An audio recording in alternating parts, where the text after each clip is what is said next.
Muy buenos días a nuestros queridos oyentes. Este es el programa Voces Plurales de la organización Hacha Guarnis. Para este programa tenemos a una invitada muy especial. Basta decir su nombre para decir historia boliviana de lucha de las mujeres. Con nosotros nos acompaña María Galindo y también nos estará acompañando Marlene Velázquez. Marlene, por favor, ¿puedes hablarnos algo de nuestra entrevistada del día de hoy? María Galindo es una referente de la lucha por los derechos de las mujeres, de la lucha por la liberación, de la lucha contra los estereotipos en Bolivia. Ella es pionera en muchas áreas de lucha. Además, como tú dijiste, Romina, mencionar su nombre es hacer referencia a la historia de las luchas sociales en Bolivia. Y realmente es un honor para nosotras tenerla acá. Muchísimas gracias por aceptar nuestra invitación. Gracias a ti también, Romina, por hacer el contacto con María. De nuevo, es un honor tenerla acá, María Galindo. Le cedo la palabra para que pueda presentarse. Hola, ¿qué tal? Buenos días en este sábado temprano cuando estamos grabando. Quiero decirles que el honor es para mí. Yo considero que Romina Apala es un personaje clave de las luchas LGBTs en la ciudad del Alto. Desde que la conocí, sentí muchísimo la conexión y el respeto por todo lo que ella sueña, hace y el sentimiento con el cual ella trabaja. Quiero decirles que mientras estamos charlando, yo estoy bien harta de estos webinares porque estoy cansada de este formato de encuentro. Entonces yo he pensado en hacer algo bien original. Ustedes saben que yo, para la Virgen de los Deseos que tenemos las mujeres creando acá en La Paz, es un centro autogestionario que vive de lo que se vende de comida, y nosotras además somos una organización que combinamos trabajo manual, trabajo intelectual y trabajo creativo como tres formas de un mismo trabajo. No hay unas que piensan, otras que hacen, unas que son las creativas y otras que no. Nosotras no somos una ONG y no nos relacionamos a partir de jerarquías. Entonces, bueno, mi aporte al trabajo manual en la Virgen de los Deseos es este año repostería erótica vegana. Entonces, ahora mientras charlamos, estamos en la cocina de mi casa porque lo hago en mi casa, porque en la Virgen casi no me da tiempo para nada. Voy a estar haciendo el pene vegano de plátano. Así que bueno, soy toda oídos para poder responder a las preguntas e inquietudes que ustedes tengan. Oh, suena delicioso, realmente delicioso. Y invitamos a todos quienes nos escuchan a pasar por la Virgen de los Deseos, porque siempre encontrarán exquisiteces ahí y además de una buena atención. Algo que nos llama la atención, María, es que en la Virgen de los Deseos se encuentra diversidad, no solo de orientaciones, de identidades, sino también de realidades. Y es algo muy fabuloso entrar ahí, es como un espacio mágico, donde te sientes libre, donde encuentras irreverencia y rebeldía. Así que les invitamos a pasar por la Casa de la Virgen de los Deseos y conocer más de cerca el trabajo de las compañeras que se autosustentan y autogestionan y financian sus actividades con su propio trabajo. Y bueno, empezando en el tema. María, tú has marcado un hito en la historia boliviana de la lucha de las mujeres. Sin embargo, acá en el Alto sucede algo bien curioso. Son dos generaciones, las generaciones de las mamás migrantes y las generaciones de las hijas que han nacido y han crecido en un contexto urbano y pocas veces acuden al área rural, al área del origen de la madre. Muchos se han cuestionado por qué no hay grupos autodenominados feministas, muchos grupos autofeministas en el Alto como existe en La Paz, en la ciudad de La Paz. Ayer había una fila impresionante de las Bartolinas en su congreso, pero a las muchas mujeres que habitan la ciudad del Alto no las vas a ver en marchas, a no ser que sea por multas o por fichas o que realmente sea una necesidad y lucha que se tenga que hacer porque nadie puede negar que las mujeres salteñas son guerreras desde el momento en que despiertan hasta el momento en que van a su casa y duermen y descansan las pocas horas que pueden. ¿Por qué no hay esa conexión del llamado feminismo que entendemos de lucha de los derechos de las mujeres, lucha por la igualdad en el alto? ¿Cómo tú lo ves desde tu mirada, desde tu visión, desde tu experiencia? Bueno, yo quiero cuestionar lo que ustedes están diciendo, porque ustedes están teniendo una interpretación totalmente territorial. Mujeres creando porque nosotras hemos comprado la casa que estamos utilizando en Sopocachi, quisimos comprarla en el Alto, pero te aseguro que era más cara la casa en el Alto que en la zona de Sopocachi. Estoy hablando de La Ceja y aledaños, un lugar céntrico, ¿no? El 70% de las integrantes de Mujeres Creando son alteñas. Y te voy a dar nombres. Por ejemplo, tenemos nosotras a Juana Nina, que es artesana, zapatera, que además de hacer los zapatos, los vende en una feria alteña. O Rosario Adrián, que es pedagoga, docente de la UPEA, gestora de la guardería. Entonces, la idea de que, el feminismo de Mujeres Creando es una cosa de La Paz, de la ciudad de La Paz, no están en el Alto, no jalan a las mujeres del Alto, es una idea completamente falsa y yo creo que La Paz y el Alto sí son dos ciudades, pero son como dos brazos de un mismo cuerpo. Justamente a La Paz le hace mucho daño negar su vínculo con el Alto y al Alto le hace daño también cerrarse en una especie de fronteras falsas. Las antenas de Radio Deseo están afincadas, como todas las antenas de los medios, en la ciudad del Alto. Y el 80% de las usuarias de nuestro servicio de producción de justicia son del Alto y las provincias del Altiplano. Entonces, yo no estoy de acuerdo en que, no hay un feminismo alteño. A mí no me gustan las cosas identitarias, hermanas, cerradas, fundamentalistas, de fronteras. Yo te digo que yo frecuento yo voy con mucha frecuencia a la feria de la 16 porque creo que es la propuesta económica más interesante que hay en el país y probablemente en la región andina. Y me la paso charlando porque toda la gente me reconoce, me conoce. Ahora, el fenómeno de las Bartolinas. Las fundadoras de las Bartolinas fueron mis amigas, muchas de ellas han muerto, otras han abandonado, y lo que vemos ahora de las Bartolinas es un grupo paragubernamental, y las mujeres se afilian a las Bartolinas en una relación tremendamente clientelar. Yo creo que la ciudad del Alto, y a ver si Eva Copa lo va a hacer o no lo va a hacer, yo no estoy segura de que realmente llegue a hacerlo, pero las organizaciones salteñas, Federación de Juntas Vecinales, Federación de Gremiales, Juntas de Padres, son organizaciones que tienen serios problemas de democracia interna. Yo te digo que yo me paseo por la 12 de octubre como si fuera una trabajadora sexual más. Yo estoy articulando con la Organización de las Trabajadoras Sexuales de la 12 de octubre. Yo conozco cada uno de los locales, no solo de la 12, de los locales de trabajo sexual de toda la ciudad del Alto. Y estamos articulando todas las medidas, todas las reuniones con el Ministerio de Gobierno, con el Ministerio de Justicia, para que cesen los hostigamientos, cesen las violaciones a los derechos humanos. Han sido reuniones conjuntas La Paz, el Alto. Entonces, quizás ustedes están mirando desde un ámbito muy, muy la Adriana Guzmán, no sé, el cafecito no sé cuántos. No es así.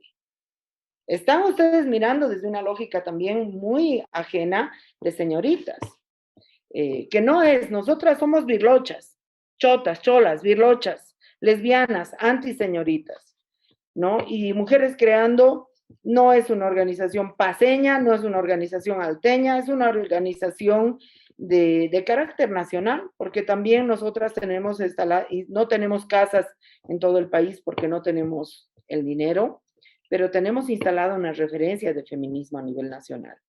Entonces, ahora, si surge un feminismo alteño que diga somos el feminismo alteño, bueno, es decir, bienvenido, porque además hace falta mucho feminismo en todas las esquinas. Pero yo rebatiría eso en el caso de la pregunta y en lo que nos toca a nosotras como mujeres creando. Muchas gracias por la respuesta, María. En referencia al mismo tema, una pregunta. En el diálogo entre los feminismos, ¿cómo dialoga el anarcofeminismo, según leí, es la corriente que usted sigue, con los otros feminismos, es decir, con el socialista, el comunitario antipatriarcal y los demás feminismos dentro de Bolivia?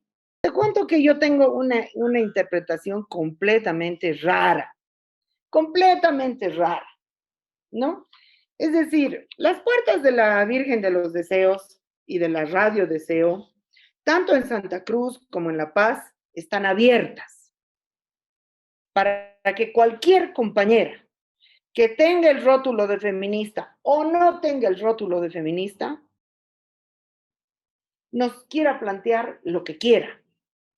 De ya, por ejemplo, ahorita que hemos abierto la convocatoria a programas en Radio Deseo, hay 2 arqueólogas feministas que han presentado su programa de arqueología y hay un grupo de veganas que han presentado su programa de veganismo. Pero mi concepción es la siguiente. Bolivia ha estado impregnada por una ola de ONGs con una visión neoliberal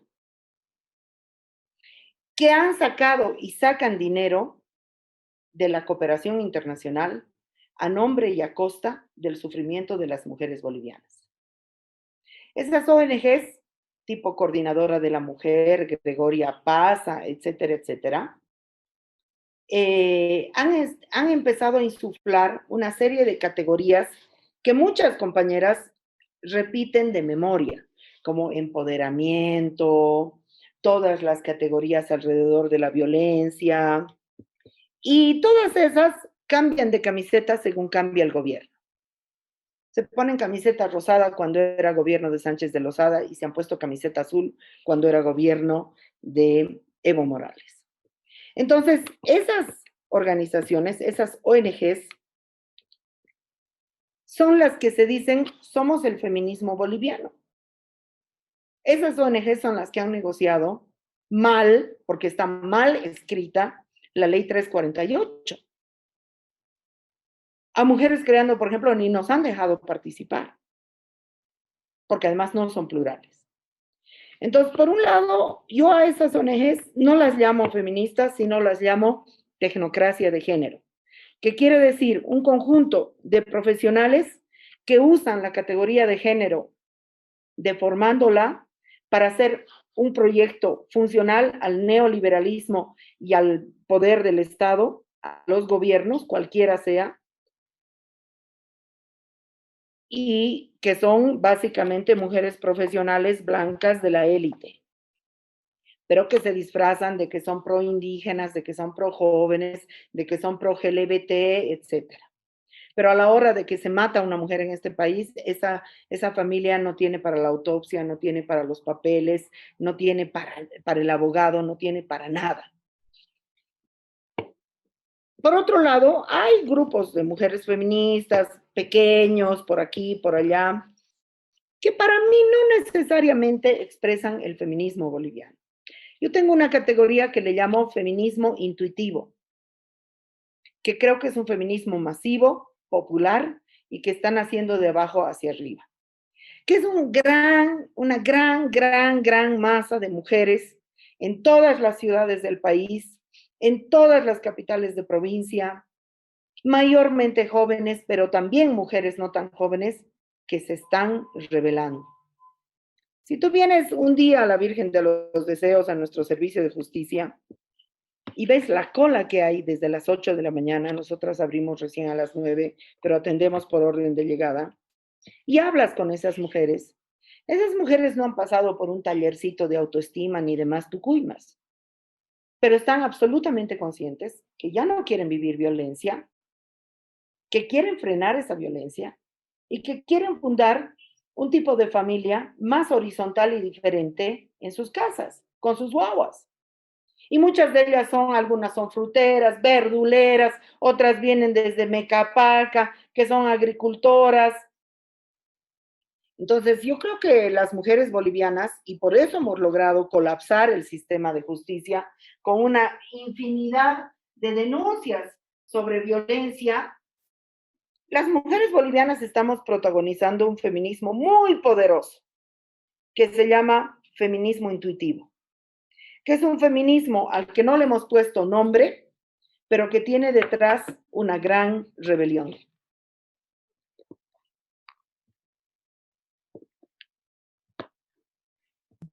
Muy interesante todo lo que nos cuenta María. Yo siempre he tenido una duda.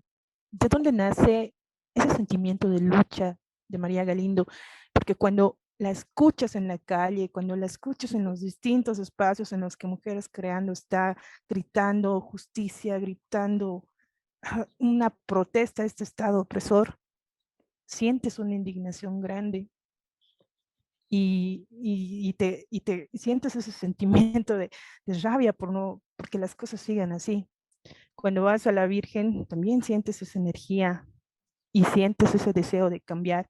Todas las usuarias que mencionaba María acuden ahí porque es el único espacio en el que de los muchos que están financiados y también son dependientes del Estado, es el único espacio donde ellas se sienten seguras, sienten que van a tener justicia.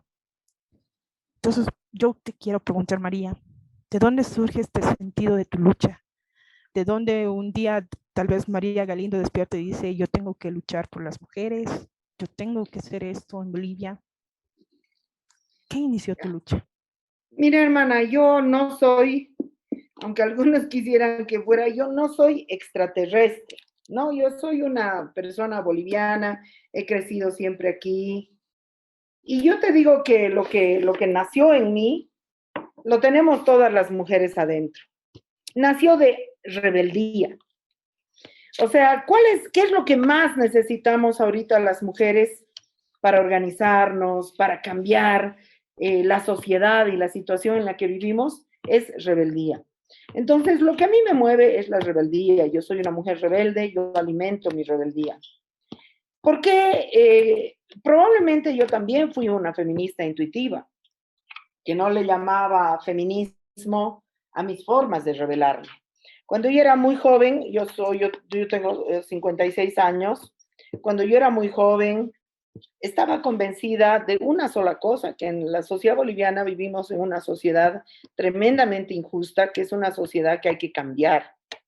Entonces, ¿cómo hay que cambiar la sociedad? Lo primero que hice es unirme a un pequeño partido de izquierda y ahí me di cuenta que era una tontera, porque primero que las mujeres éramos un tema y no éramos un sujeto, éramos un tema. Las personas LGBT ni siquiera existían. Las personas con discapacidades ni siquiera existían. Habían unos cuantos mandones en ese partido que se creían que sabían todo. Los y las demás hacíamos el trabajo manual. Y cuando proponíamos que se discutan las cosas de otra manera, porque no íbamos a lograr cambiar la sociedad con esas ideas, no nos daban ni pelota. Entonces es ahí que yo digo, no, lo que hay que hacer es construir otro tipo de organización y además centrada en uno de los sujetos que forma parte de la base de la sociedad y que puede cambiar las cosas, que somos las mujeres. Entonces ahí es que yo decidí en los años, el 92, imagínate hace cuántos años, fundar Mujeres Creando, cuestionando a la izquierda, a la homofobia, a la misoginia de la izquierda. A mí en el partido de izquierda me decían, mira, no tenemos problema con que seas lesbiana, pero no queremos que seas lesbiana pública, porque vas a desprestigiar la organización. Entonces, o te quedabas ahí callada y aceptabas semejante aberración, o te salías y eras libre, ¿no? Entonces yo decidí hacer lo segundo. Ese partido ha desaparecido, no tiene ninguna importancia para la historia de Bolivia. Y sin embargo, Mujeres Creando, en una dimensión que yo no quiero sobredimensionar, pero en una dimensión mucho más interesante, es mucho más, resuena mucho más en el país y en la sociedad que lo que resonó nunca ese partido que supuestamente íbamos a cambiar la sociedad, ¿no? Entonces, me surge de ahí, me surge de ahí. Yo les pregunto a las compañeras gremiales, a las propias compañeras de las Bartolinas. En las comunidades se está viendo violación, feminicidio, exclusión de las mujeres del derecho a la tierra cuando enviudan. ¿Por qué las chicas migran a la ciudad? Una vez que migran las compañeras trabajadoras del hogar, que son mis hermanas, hay cualquier cantidad de trabajadoras del hogar en Mujeres Creando. Esas compañeras son despojadas del derecho a la tierra por sus propios hermanos, porque tampoco hay suficiente tierra en el altiplano. Entonces, ¿cuándo van a hablar de esas cosas? Nunca, están ahí para apoyarle al Evo y toda su porquería machista y punto. Entonces, si las mujeres nos vamos a organizar para hacer un simple grupo de apoyo, estamos equivocadas históricamente. Hay que salir de la lógica de ser un simple grupo de apoyo a convertirnos en protagonistas de nuestras propias luchas. A mí me parece esto muy importante, protagonistas de nuestras propias luchas. Y en los partidos políticos las mujeres no somos protagonistas de nuestras propias luchas, sino que somos las tontas útiles de la lucha de los patriarcas. Y eso está hasta bien claramente demostrado con varias compañeras, inclusive en el movimiento al socialismo.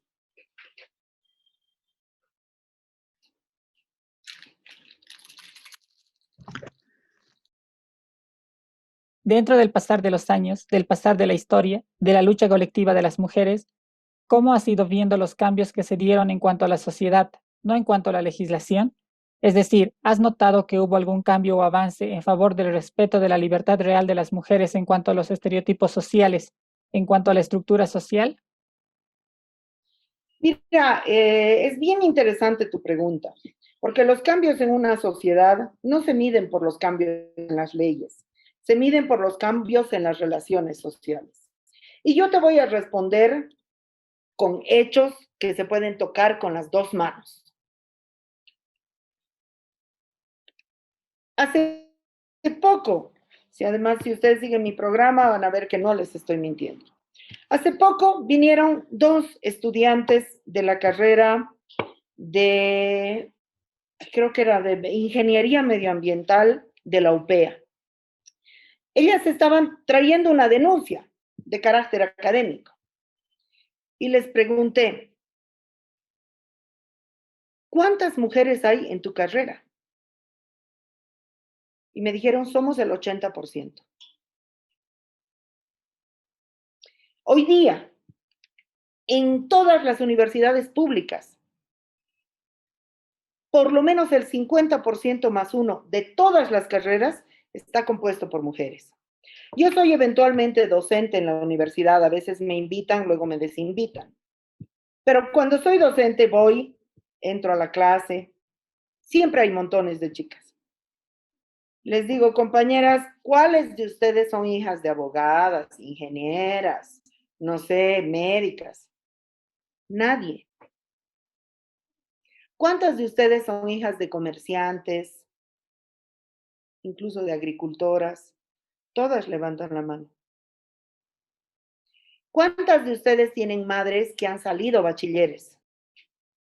El 20% levanta la mano. ¿Qué estamos haciendo las mujeres saltando sobre un abismo gigante? Tu mamá es comerciante artesana y resulta que tú estás estudiando ingeniería ambiental en la UPEA.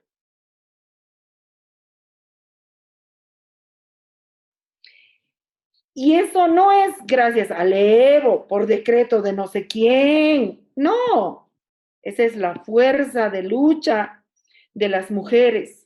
Ese es ese feminismo intuitivo. Mujeres jóvenes que leen la vida de sus madres, leen el cuerpo de sus madres. No es que las rechazan, no es que no las quieren, no es que las niegan, pero no están dispuestas a repetir las vidas de sus madres. Y entonces hay un proceso de transformación muy importante. Luego, Mujeres Creando tiene un servicio gratuito, porque a mí lo que me interesa es servir. Tenemos un servicio gratuito de atención de aborto clandestino seguro. Las mujeres hoy en Bolivia, sigue el Estado diciendo, la Iglesia dice, es obligatorio que una mujer sea madre. Si una mujer es madre, entonces va a valer más. La mujer que no es madre vale menos socialmente, es menos respetada.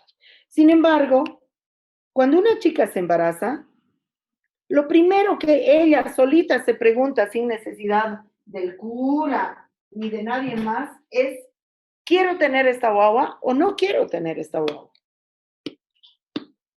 Y entonces las mujeres hemos convertido la obligatoriedad de ser madres en la pregunta de, ¿quiero ser mamá o no? ¿O cuándo quiero ser mamá?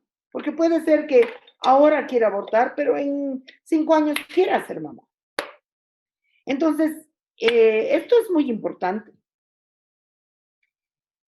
Hemos cambiado la pregunta de la maternidad de una obligación a una pregunta que te la respondes en condiciones de ilegalidad, en condiciones de riesgo de tu vida, en condiciones de soledad, porque además son muy pocos los compañeros que acompañan a sus parejas en un proceso de aborto. Eso nosotras también lo vemos cada día, ¿no?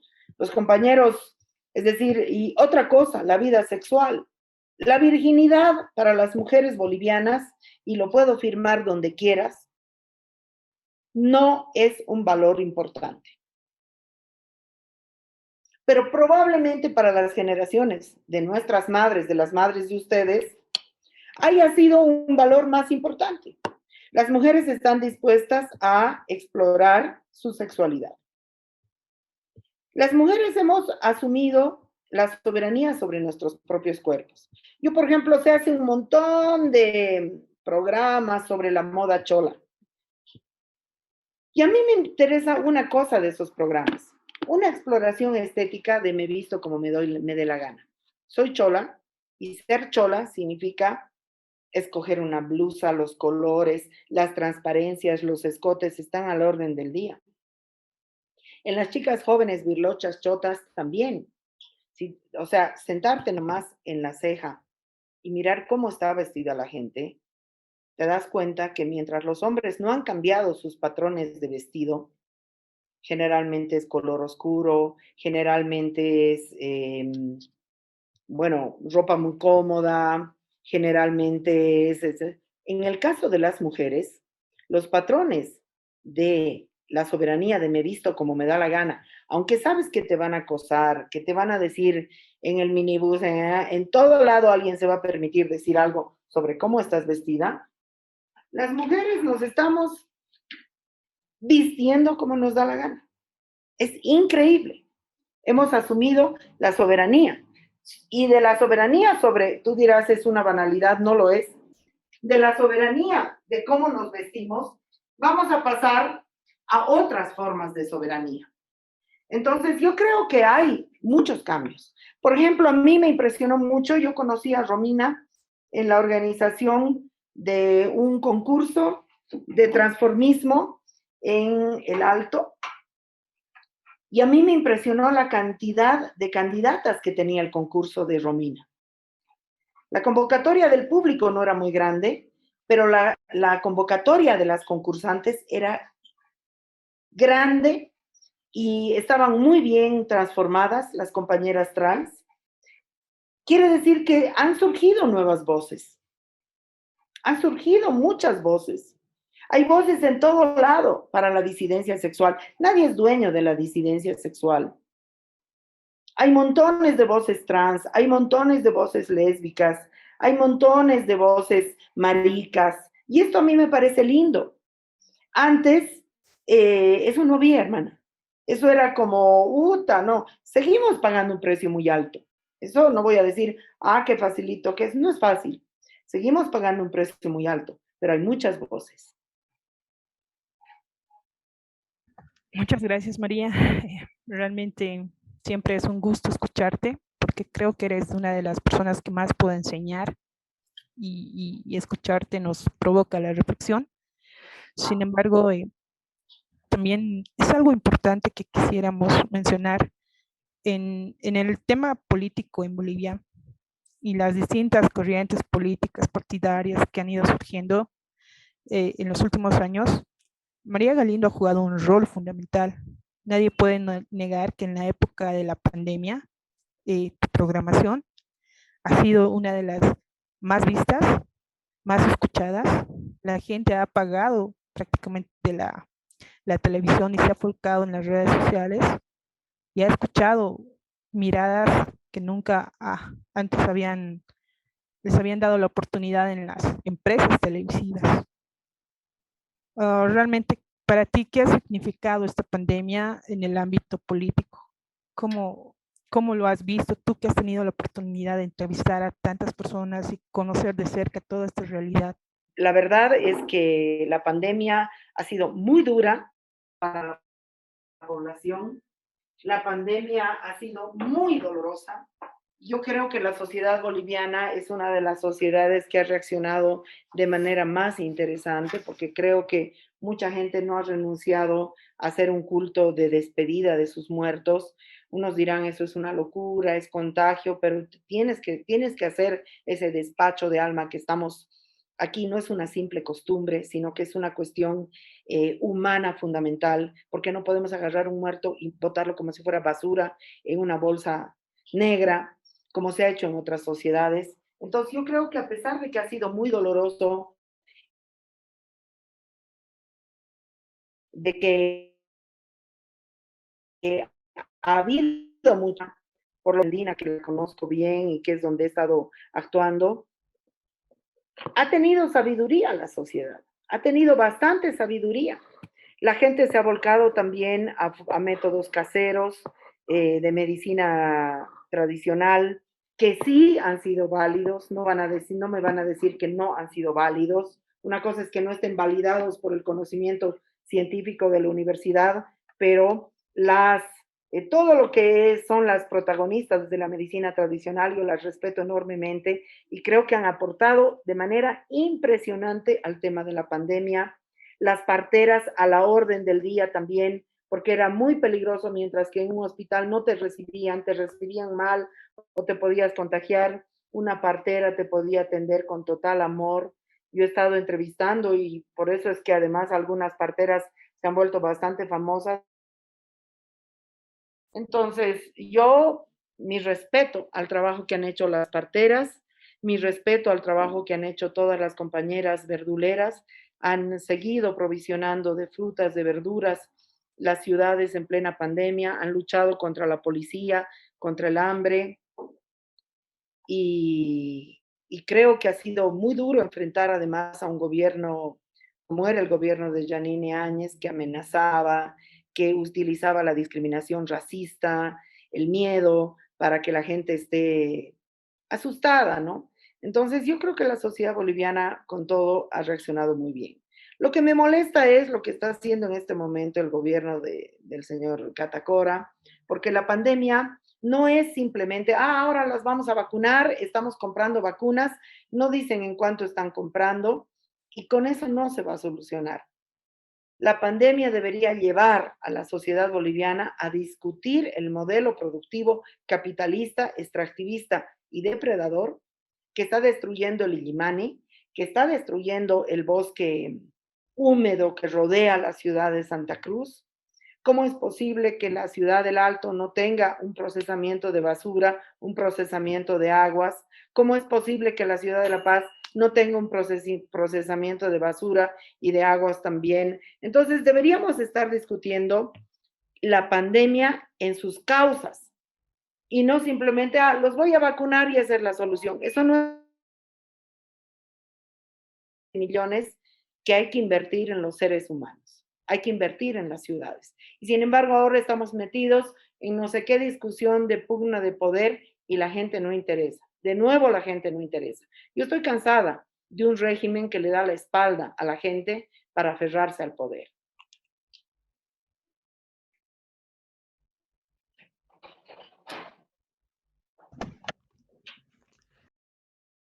Sobre las distintas voces que existen en el activismo, últimamente se escucha voces de las denominadas feminismo radical trans excluyente. Por ejemplo, he leído 2 artículos, una de Elizabeth Salguero y otra de Jenny Ibarnegaray, que hablan sobre el tema trans. Ellas dicen que las mujeres trans no son mujeres de verdad y que quieren ocupar el espacio de las mujeres y por lo tanto no deberían formar parte del feminismo ni del espacio de las mujeres. ¿Cuál es tu opinión respecto al tema? Bueno, sobre la pregunta que me haces, creo que es una pregunta fundamental porque tiene que ver con de quién estamos hablando cuando hablamos de mujer. Cuando personajes como Ibar Negaray o la otra señora que señalaste, Salgueiro, hablan de mujer, o cuando Evo Morales habla de mujer, o cuando el presidente Arce habla de mujer, están usando la misma palabra, pero le están otorgando a la palabra mujer diferente contenido. Y entonces, depende de ese contenido para los límites que le dan a esa palabra. Por ejemplo, Salgueiro le da un contenido no solamente transfóbico a la palabra mujer, sino además racista, porque ella se ha dedicado a vivir de las mujeres y a reunirse en un pequeño grupo de élite, lo mismo que Ibar Negaray. El concepto mujer no es un concepto biológico, no es si tienes útero o no, sino que el concepto mujer es un concepto histórico y político, lo mismo que el concepto hombre. Cuando llegaron los colonizadores a esta parte del mundo, los conquistadores, se dedicaron a expulsar a todo lo que llamaron pueblos indígenas o pueblos originarios, o aquellos pueblos con los que se encontraron, se dedicaron a expulsarlos del concepto de humanidad. Eran una especie de no seres humanos porque no tenían alma. ¿Para qué era ese justificativo? Para poder explotar, para poder robar, para poder matar. Esa es una pregunta. ¿Quién es humano y quién no es humano? ¿Quién es mujer y quién no es mujer? ¿Quién es hombre y quién no es hombre? Es una pregunta profundamente política. A los compañeros maricas se les dice poco hombres en nuestra sociedad desde un concepto machista y patriarcal de lo que se entiende por hombre. En nuestra sociedad se dice que los chicos van a hacerse hombres el día que vayan al ejército y aprendan a matar a alguien. Entonces, el concepto de hombre y el concepto de mujer no son conceptos cerrados, sino que son conceptos políticos e históricos. Por lo tanto, el concepto de mujer no es un concepto biológico. Ahí, Ibar Negaray y Salgueiro lo que están haciendo es pecar de ignorantes. Son conceptos políticos, primera cosa. Entonces, la discusión de quién es una mujer y quién no es una mujer es una discusión política. Quiero dejar claro que a mí la sociedad boliviana, por lo menos con toda la homofobia, me considera una no mujer, porque soy una mujer que no entro dentro de los cánones de lo que hegemónicamente se considera mujer. En el caso de las compañeras trans, quiero dejar claro que la ley de identidad de género, si bien les da un documento de identidad donde dice mujer, no les reconoce el conjunto de derechos que supuestamente las mujeres tenemos. Por eso es que una mujer trans en las elecciones no puede funcionar dentro de la paridad o la alternancia, o el derecho a la maternidad, o el derecho, que yo no creo que sea un derecho al matrimonio, porque en realidad ellas, para todos los efectos, son mujeres y deberían poder hacer todo lo que cualquier mujer hace. Entonces, estamos en un régimen transfóbico en la sociedad boliviana y estas mujeres lo que están queriendo es expulsar a las compañeras trans, no solamente del concepto de mujer, sino del concepto de humano. Y los asesinatos de transfobia en la sociedad boliviana son muy graves, son muchos, y responde justamente a eso. Este es un cuerpo que puedo golpear, que puedo insultar, que puedo utilizar, que puedo asesinar y desechar. Tan es así que a la última compañera trans asesinada no la ha reclamado ni su cadáver, ni siquiera a su familia. Que eso es negarle la pertenencia a una familia, la pertenencia a una sociedad y la pertenencia a una humanidad. Si las compañeras trans no lo hubieran recogido, ese cuerpo hubiera ido a parar a la Facultad de Medicina para que los estudiantes la despedacen y aprendan anatomía, como se hace con todos los y las indigentes. Entonces, estamos en un momento en el cual las personas que dicen no es mujer, lo que están haciendo es desecharla del concepto de lo humano, que eso es mucho más grave que una discriminación. Eso es mucho más grave que una discriminación. Ahora, para nosotras, como mujeres creando, las mujeres trans no es que son hermanas, no es que son amigas, sino que son imprescindibles. Imprescindibles. Son imprescindibles porque ellas, desde lo político, están erosionando el biologicismo que rodea al concepto de mujer. Y tienen mucho que aportar.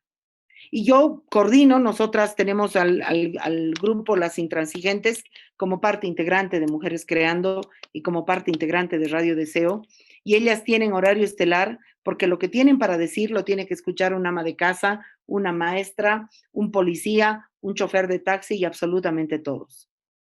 Entonces, yo diría eso, no se trata de, no discriminemos a las trans, no, les haremos el favor de incluirlas. No es un favor.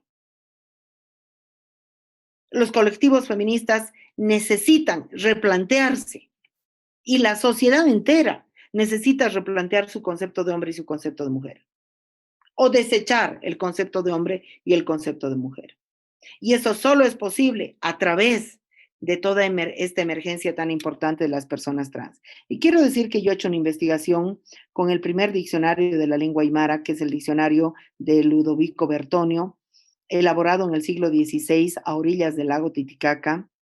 Él se dedicó a unificar el aymara de todo el altiplano y a registrar los diferentes términos. En el diccionario de Ludovico Bertonio, yo he encontrado 7 términos para referirse a la voz hombre y 8 términos para referirse a la voz mujer. Estoy hablando de un diccionario de las primeras épocas del colonialismo y en esos 7 y 8 términos las personas están clasificadas en función de la reproducción, en función de la maternidad, en función de los usos y costumbres sexuales y en función de los usos de la ropa. Y encontramos que la cultura aymara, por ejemplo, que ahora nos venden el chachahuarmi fue el discurso judeo-cristiano de extirpación de los valores ancestrales de la cultura aymara y que ahora vienen a repetir los aymaras colonizados de memoria. En el diccionario de Ludovico Bertonio, tú encuentras el fenómeno del hermafroditismo, es decir, personas ambivalentes masculino-femenino. Como también encuentras mujeres que se visten de hombres y conviven con mujeres sexualmente, como hombres que se visten de mujeres y conviven con hombres sexualmente. Como también encuentras mujeres heterosexuales que recibían un nombre y mujeres que no querían ser madres que recibían otro nombre, o mujeres que querían cumplir las labores de hombres que recibían otro nombre. Entonces, esas voces lingüísticas son una de las evidencias culturales, históricas más importantes para decir que negar la condición trans es un acto colonial, además es un acto colonial. Eso es lo que te podría decir. Muy instructivo, María. Justo quería mencionar acá este libro que mencionas también. Sí, es muy bueno. Exactamente. Tengo una pregunta desde que leí el libro. ¿Estos pueblos indígenas usaban estos términos de manera incluyente y no así de forma discriminatoria? Bueno, mira, el trabajo de Ludovico Bertonio es un trabajo que se llama etnográfico. Lo que él hace es recoger toda la lengua porque además eso hizo la Iglesia colonial como un instrumento muy importante de catequización. Dijo, conoceremos su lengua para hablarles en su lengua y decirles qué es lo correcto y qué es lo incorrecto. Y finalmente catequizarles y convertirles a nuestra cultura. Entonces, la religión fue utilizada como un instrumento fundamental del colonialismo. Entonces, el diccionario de Ludovico Bertonio hay que leerlo como un diccionario, como una recopilación de términos. No sabemos, incluso también hay un término precolonial para decir en quechua puta, que se dice huarmirruna, que es mujer de la plaza pública. Entonces, estos diccionarios hay que tomarlos como se lee en diccionarios. Es una recopilación de términos donde la voz lingüística no necesariamente sabemos con qué o bajo qué contexto sociocultural, afectivo, de valoración o de desvalorización se usaba. Pero sí sabemos que el término existe. Existe un término para nombrar una realidad. Y si existe un término para nombrar una realidad, quiere decir que existe un reconocimiento de esa realidad. Ahora, el lugar que ocupaban los y las personas no heterosexuales en las culturas indígenas originarias, sea en el mundo andino, quechua aymara, es una cuestión muy discutible y que está en discusión. Por ejemplo, Esther Balboa, que es una antropóloga quechua, cochabambina, siempre me decía, María, pero no, yo reconozco esa tu fuerza, pero no te enojes, porque en realidad en mi cultura, las personas que no están ni en la heterosexualidad, ni en el mundo femenino, ni en el mundo masculino, son las personas vinculadas al rito, porque son las personas que están recogiendo ambas energías. Eso dice Esther Balboa, pero nunca he visto un texto escrito sobre eso, ¿no? Que estaban más vinculados al rito, más vinculados a la fiesta, más vinculados a la ceremonia, por esa capacidad de conjuncionar diferentes energías. Esa es una cuestión en discusión. El lugar que ocupaba, esa es una cuestión que es un pendiente de la antropología, la arqueología y la historia colonial. Lo que pasa es que los historiadores y las historiadoras y los sociólogos y las antropólogas han evadido esos temas por su propia homofobia. Y a mí me han dicho, por ejemplo, a mí me dijo el compañero Villanueva, que es un arqueólogo del MUSEF, que en Pariti él vio una cerámica hermafrodita. Entonces yo inmediatamente me contraté una lancha, para cruzar hasta Pariti, crucé hasta Pariti por 700 bolivianos desde Guatajata, llegamos a Pariti, fui al Museo Arqueológico de Pariti, que es una especie de museo de la comunidad de Pariti, el museo muy mal mantenido, la mayoría de las piezas, no sé, pululando por el mundo, en Japón, en no sé dónde, pero no estaban ahí y nadie te podía dar razón de nada y habían varias vitrinas simplemente con moscas muertas. Yo no sé si Villanueva realmente encontró o no encontró esa cerámica porque me lo dijo muy de paso, pero yo creo que hay un ocultamiento del pasado remoto eh, de nuestras culturas, porque además el binarismo sexual y la heterosexualidad obligatoria y la fundación de la familia heterosexual patriarcal es una emergencia del capitalismo temprano, porque es la unidad de subvención más importante del capitalismo, es el trabajo doméstico invisibilizado y no pagado, y ha sido un instrumento para disciplinar a la clase obrera y construir, en realidad más que disciplinar, construir una clase obrera, darle al trabajador como lugar de dominio la familia nuclear patriarcal. Entonces, cuestionar la heterosexualidad obligatoria y cuestionar el binarismo de género como construcciones importantes del capitalismo temprano es algo muy importante. Es algo muy importante porque si no, ¿con qué feminismo nos quedamos? Con un feminismo fofo como el de Ibernegaray o Salgueiro, yo quiero que a cuenta de mi discurso de derechos llenar mi bolsillo. Esas son tonterías. Tenemos que ir más profundo en la historia, en el conocimiento y en el discurso. Chicas, yo lamento mucho, pero tengo que dejarlas. porque ya sí que se me ha colmado totalmente el tiempo disponible para esta entrevista. No, muchas gracias, María. Es, es es un privilegio grande poder contar contigo. Y la verdad, nadie puede negar toda la lucha y los hechos concretos que has tenido. Uno de esos hechos, el que más ha causado impacto, ha sido el Parlamento de las Mujeres. Esperamos que haya una siguiente edición de ese Parlamento y pues estaremos ahí presentes para apoyar toda lucha. Muchas gracias Claro por que este sí. espacio. Muchas gracias por tu tiempo, María, por la entrevista y a todas las personas que nos escuchan. Será hasta un próximo encuentro. Un abrazo, Los mejores. compañeras. El honor es mío. Y que vivan las gordas, que vivan las morenas y que vivan las lesbianas. Quiero ser mujer sin modelos que imitar. Esperamos que esta entrevista con María Galindo, una activista muy influyente en la lucha social y a favor de la libertad y de los derechos de las mujeres en Bolivia, haya sido muy informativa para todos nuestros oyentes.